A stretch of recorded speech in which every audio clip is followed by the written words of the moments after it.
Seperkara lagi yang saya nak sentuh mengenai dengan asas iaitu pendidikan. Anak-anak UMS ada di sini.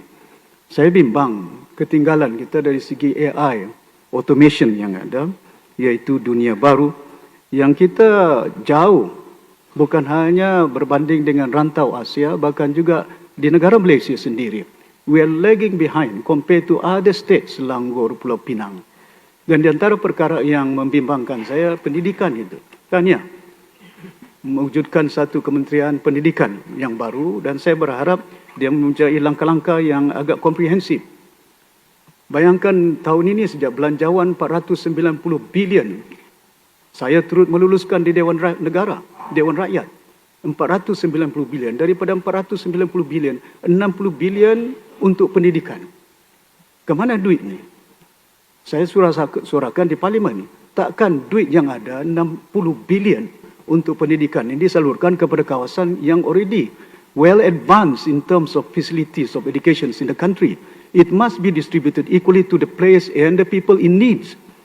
Kawasan kita satu perlu sehingga yang berhormat senaraikan Kementerian Kerajaan Negeri Sabah Pendidikan, Kementerian Pelajaran Pusat. Kita tidak boleh bergantung dengan kerajaan untuk menunggu peruntukannya. Tapi yang penting kepada kita, berapa sekolah-sekolah daib yang ada? Daripada 460 bilion itu, we want to resolve within this.